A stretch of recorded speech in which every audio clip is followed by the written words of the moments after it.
first of 7 news in Florida's capital city, covering every corner of the Big Bend. This is the award-winning News 20 at 5 Live. Good evening and welcome to News 20 at 5. I'm Giovanni Hampton. Andrews Law Office added 19 workers to a lawsuit against management and owners of Northwood Center.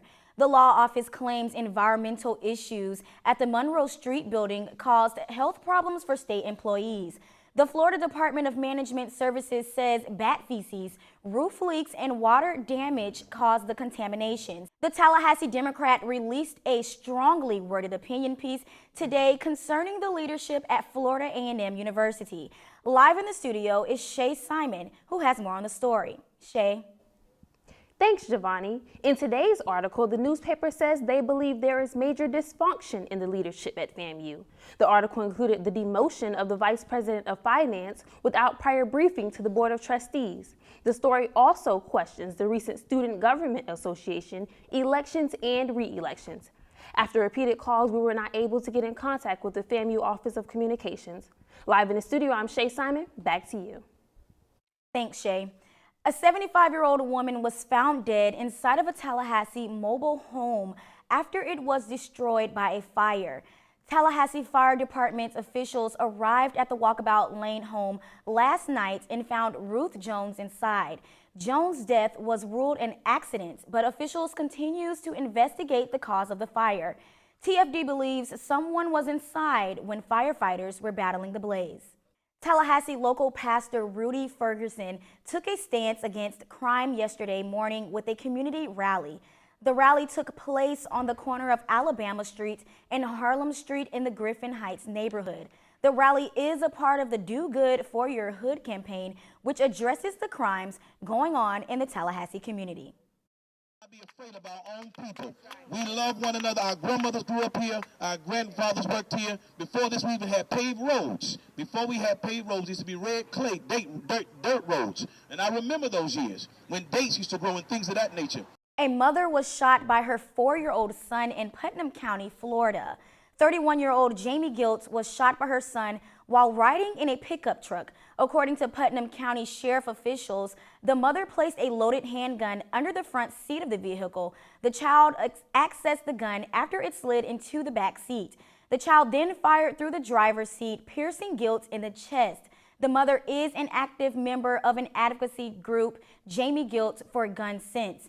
Gilt was hospitalized. No charges are pending.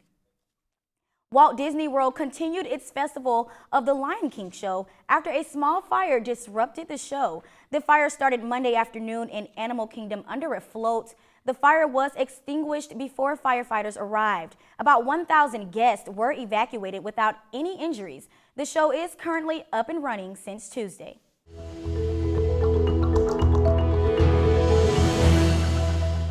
Well, it seems like tomorrow will be the last day we'll see sun for a while. After Thursday, we're expecting a lot of rain. As you can see, we're expecting thunderstorms throughout the whole week and to end on Monday. Now, the rain won't do much for us, but at least it'll wash off the pollen on our cars. The high for this week will be 76 and the lows ranging between the 60s. And that's going to wrap up your weather for today. Thanks for watching. I'm Ashley Fleet. Now back to you, Giovanni. Thanks, Ashley. Coming up in sports, find out about a new rule in the NFL that is causing a lot of conversation. We'll have that and more next in sports. You're watching News 20 at 5.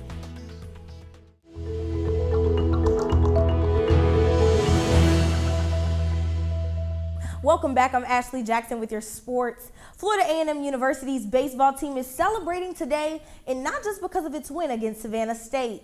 The Rattlers' first baseman and outfielder Dylan Dillard was named the MEAC Player of the Week, making it the second week in a row that Dillard has been awarded the title. So far this season, Dillard has 4 triples, 4 doubles, and 4 home runs with 30 RBIs. He currently only has 6 RBIs behind the nation's leader. Moving over to the gridiron, Florida State University's freshman receiver Devontae Phillips underwent surgery and will not participate in spring practice for the second week straight. According to FSU head football coach Jimbo Fisher, Phillips could have put off surgery until the summer, but having surgery now will allow him to recover and be ready by May.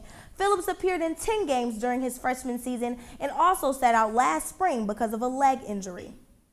In the NFL news, if you haven't heard yet, here it is. The NFL owners approved a series of new rule changes, one of them being the elimination of all chop blocks. The chop block was a legal move in the NFL where an offensive player hits a defensive player in the area of the thigh or below. Over the years, the use of this technique has led to many injuries and much debate within the NFL. The decision to eliminate the move was met with praise from many NFL players. To see more coverage, visit the FAMUonline.com and click on the TV News 20 online tab. And that's all for your sports. Have a wonderful Wednesday. Back to you at the desk.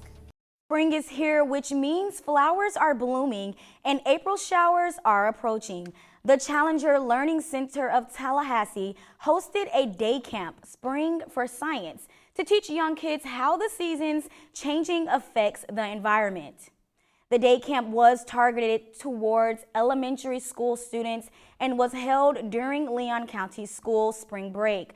The kids were able to explore the natural world by going on nature walks and studying the sun and wind to predict the weather. Okay, well, that's going to do it for us tonight. For Ashley Jackson and Ashley Fleet, I'm Giovanni Hampton. Thanks for watching, and remember to tune in. Have a great evening.